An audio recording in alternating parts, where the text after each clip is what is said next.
It's now 4:30. This is WKYT This Morning. Another fire has been connected to a string of burglaries and arsons across central Kentucky. How people are protecting their homes ahead. The father of a Knox County murder victim says he talked to the suspect the day before the crime. We'll hear what he had to say ahead. And the names of several Kentucky police officers will be added to the National Law Enforcement Officers Memorial this weekend. How many current officers are planning to get there? Coming up on WKYT This Morning.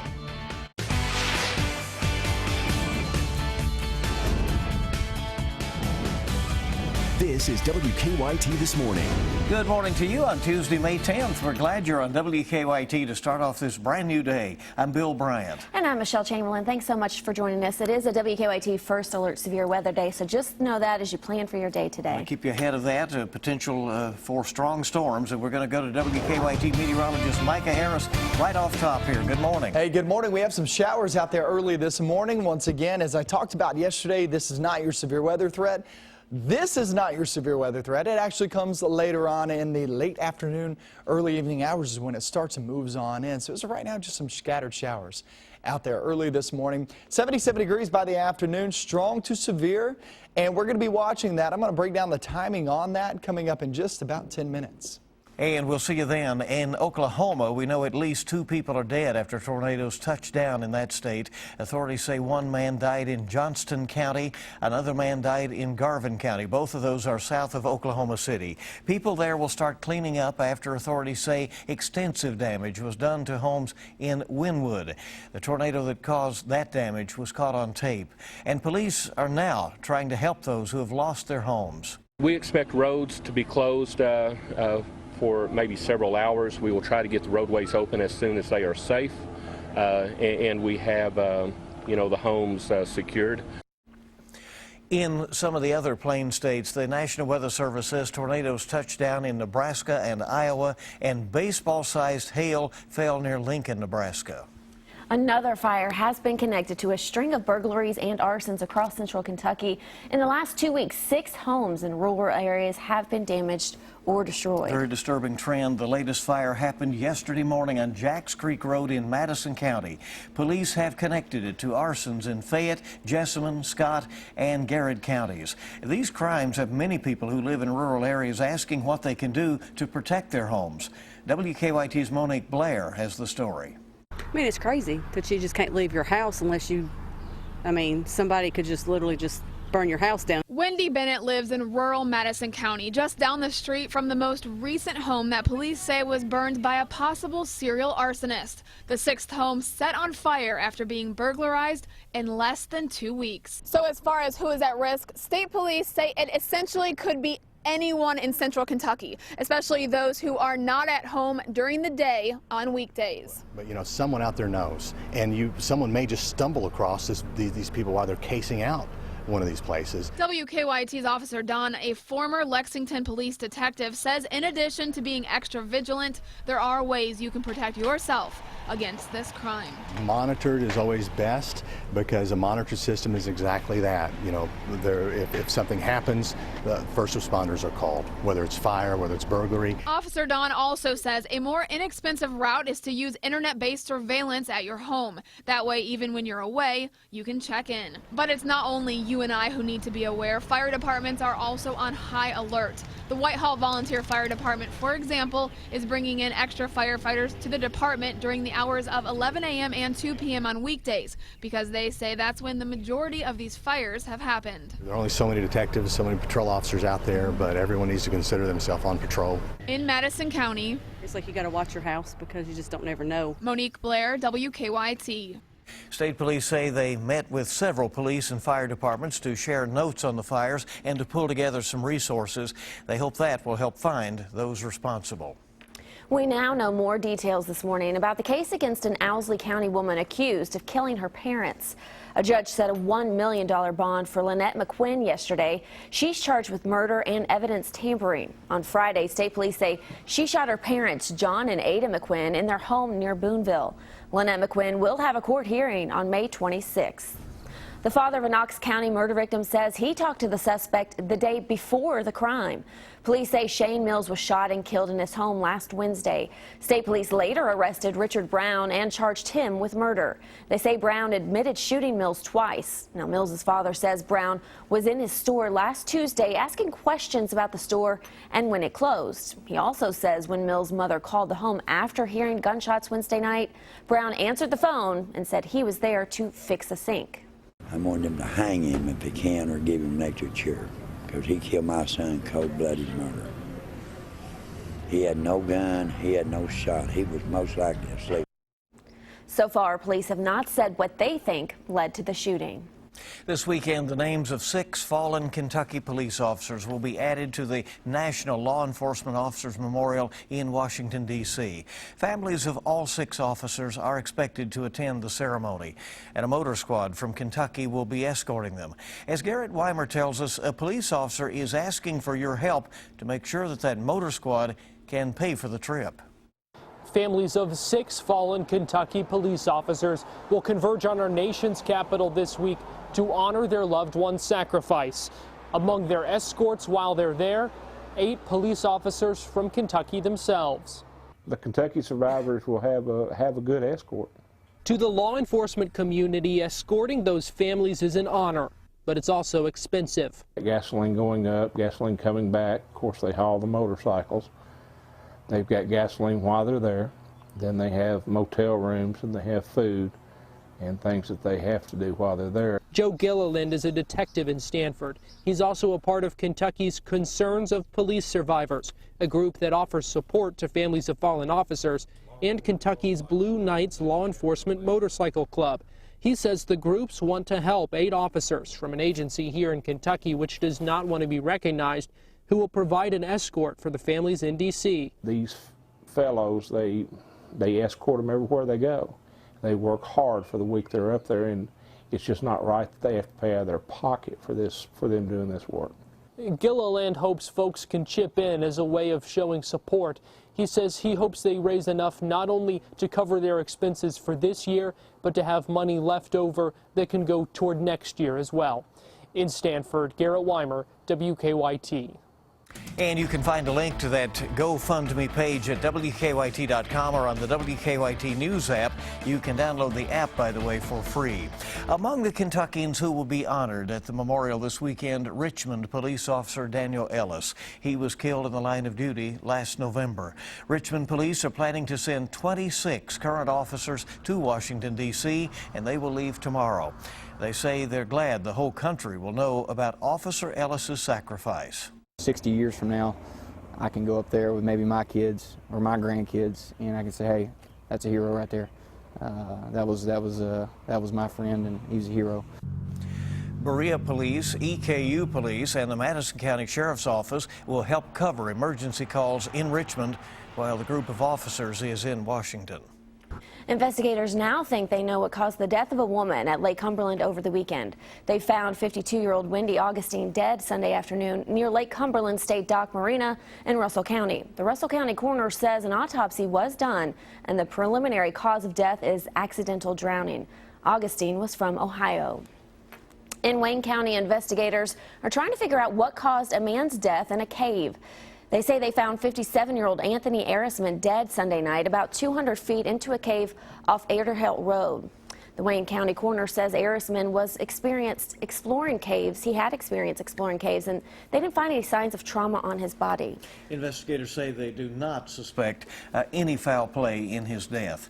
Well, today, presidential candidate Hillary Clinton is returning to Kentucky. The front runner for the Democratic nomination will hold an invitation-only event at the Family Care Center off Red Mile Road this afternoon. She'll then go to Louisville for a public rally at Louisville Slugger Field. That begins at 6:15 tonight. West Virginia holds its primary today, and Kentucky's primary is 1 week from today. A section of Interstate 75 that has seen many crashes over the years will be widened. The road fund in the recently approved state budget includes $100 million to add 2 more lanes to 12 miles of I-75 in Rockcastle County. In January, a snowstorm shut down that stretch of interstate for more than 12 hours. Governor Matt Bevin signed the road fund broadband bill in Mount Vernon yesterday morning. County leaders say a wider interstate will be safer and lead to more economic development. Construction will take place in phases between mile markers 55 and 69. WKYT this morning, just getting started on your Tuesday. We're so glad you're with us at 4:40 in the morning. Parents want their kids to be happy. We'll hear from expert advice on how to raise happy kids ahead on WKYT this morning. It's all about the timing of these storms. When do they arrive? When do they move on out? I'm going to show you that in your forecast coming up next.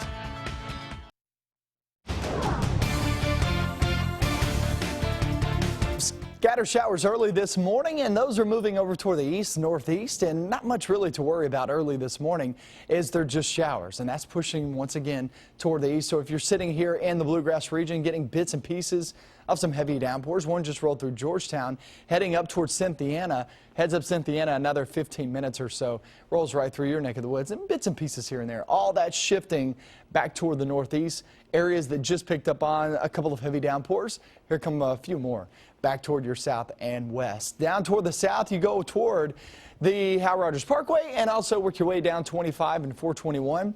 Bits and pieces of some rain here and there, and that's sliding up toward the northeast as well. Jackson, we still have a little bit more to go back toward the southwest of you guys. And there's your front. Your front's right through there, and that's sliding northbound, and that will put in that warm, moist air that we're going to be dealing with as we travel off into your afternoon and into the evening hours, because that's the timing of these storms rolling on through. Evening and night looks like the best opportunity to pick up on these storms. Here's your 24-hour planner. And toward the afternoon, 77 degrees, a nice feel, and you'll have a chance at rain each and every hour of the day. However, it's not going to rain all day long. Just during the morning time, you have a chance at some passing showers or thunderstorms. Afternoon, another chance of passing showers or thunderstorms. But evening, anywhere from, I would say, 6 p.m. to about midnight. That's when you start to see those storms move on in. And those will be strong, potentially severe, as we have a slight risk over our viewing area for everybody. Now, here's the situation with this. Slight risk meaning the possibility exists for some severe storms. It's a pretty decent chance at that. Damaging winds, large hails are going to be our main threats, but isolated tornadoes you cannot rule out with this kind of system as it travels on through. However, if we continue to see rain after rain after rain, and it kind of stabilizes our atmosphere, meaning you're not going to get a lot of that heating going on, well, that allows us to be on the lower end of the severe weather threat. However, you start getting peaks of sunshine here and there, and that'll actually increase our chance at some severe storms later on today. 7-day forecast, it doesn't stop here. It actually goes into tomorrow, Thursday. These 3 days are very wet, very heavy downpours, some strong storms each and every day. The severe weather threat is mainly for today, but we still can't rule out an isolated chance there on Wednesday, nor can we rule it out on Thursday. Once we hit Friday, you got a morning chance of rain, and then it moves on out. Afternoon looks phenomenal. Afternoon will be the time you can get out and about and knock out some outdoor plans. Once we hit Saturday and Sunday, still a couple of rumbles exist, and it looks like we pick back up on storms once we approach next week. And this forecast is a very rainy forecast. I don't remember the last time I had almost every single day with 40 plus with the percentages. So, I mean, this is a pretty good chance of some heavy downpours. Flooding will be a concern the next several days, but all focus is on this evening. Once again, guys, 6 p.m. to about midnight is when we expect these storms to roll on through. A lot to watch, and we certainly hope it is nothing like what they've seen out in Oklahoma right. and all. That's been tough. Thank you, Micah. What do all parents want? Well, of course, for children to be happy. Bridget Barnes is a parenting expert whose advice may help us guide our children to happiness in today's Mom's Everyday Minute. Things that parents can do to help their kids find happiness is to use the Common Sense Parenting acronym that I use. It is the TIMES acronym. T, teach children. Teach kids techniques of happy habits. You might use a little gratitude journal with children. You might have a praise circle in the morning at breakfast. I stands for finding an inspiration, doing things like giving back to other people, being involved. Children who are involved, who have friends, who do things outside of their little computers are going to be happier kids. M, model the things you want your children to do. You can't say you need to be happy if you're not happy and fulfilled in your own life. E, encourage children to have effort in things versus encouraging their intelligence in studies. Kids who are encouraged for their effort are happier children than kids who are encouraged for their intellect.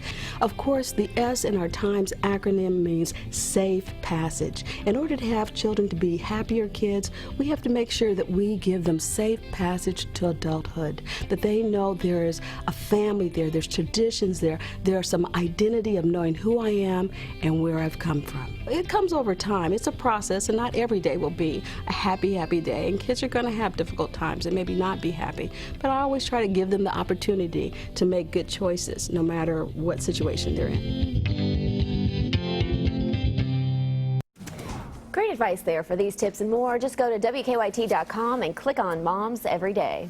And it's good to have you with us on WKYT this morning, bright and early. It is 4:48 now on your Tuesday morning. Business owners in Grant County are preparing for a flood of new business when the Ark Encounter opens this summer. How they're getting ready coming up on WKYT this morning. Good morning and welcome back into WKYT this morning. 4:51 is the time, and we're glad you're with us here on your Tuesday, the 10th of May. In North Carolina, 2 lawsuits have now been filed over a state law that restricts which public restrooms transgender people can use. The U.S. Justice Department sued the state after North Carolina's governor refused to change the law. North Carolina sued the federal government over the law, challenging the government's claims that the law is a civil rights violation. The Justice Department said some federal funding to the state could be taken away unless the law is changed. Will the new Ark Park Encounter spark a boom in business when it opens up this summer in Grant County? Some business owners in Williamstown are already making plans for extra visitors. Both Grant County and the Williamstown area leaders say they are worried, though, about extra traffic. The nearby Interstate 75 exit at Highway 36 will be overhauled next year. The Ark Encounter Park will open up in July. An iconic piece of Rupp Arena is now gone. The speaker cluster, known as Big Bertha, was taken out of service and lowered to the ground yesterday, replacing the sound system as part of a $15 million tech upgrade. The new upgrades are scheduled to be finished before the next UK basketball season, which begins in the fall, of course. All right. Turn the page at Rupp Arena. Right. She'll be missed. Oh, absolutely. Right. We have some good news to pass along to you this morning on a story that we first brought you back in March when we first introduced you to Ashley Grills of Georgetown. She was 30 weeks pregnant with her first child and was fighting ovarian cancer. She was undergoing chemo and would finish right before the birth of her little girl. We are happy to tell you that Ashley gave birth to Carolyn May on April 29th, and she shared these newborn pictures with us. Look how beautiful. Mom and daughter are doing fine. Ashley is done with chemo, and in 4 weeks we'll have her first set of scans to see if the cancer is gone. So good news there. Look at that beautiful baby. We sure continued a good recovery. And what a sweet little child. All right, the time this morning is 4:53. And coming up, a look at some of the stories our news team is working on for you this morning. And we'll have another look at your morning forecast coming up. Welcome back to WKYT this morning. Thanks so much for joining us. Your time is 4:56. It's time to take a look at some of the stories we're working on this morning. Our news team busy right now. Leaders of the Lexington chapter of the NAACP have announced that they will hold a rally outside of Lexington Catholic High School later this morning. The rally comes after some race-related issues at the school in the last few months. We're following that story ahead on WKYT this morning. And it is a WKYT First Alert Severe Weather Day, keeping you ahead of potentially strong storms. Yeah, let's head over to meteorologist Micah Harris with a look at what we're facing today. Yeah, what we're facing, the showers during the morning hours, that's trying to move on out. We're taking a bit of a break back towards 65 corridor. But then as we span out, you can see some strong thunderstorms getting going back toward western Kentucky. This is still not our severe weather threat. That actually comes later on this afternoon, off into the evening hours. And I'm going to show you the timing on that. I'm going to take you hour by hour, show you how you can plan out your day around these storms. Coming up with another 2 hours of WKYT News.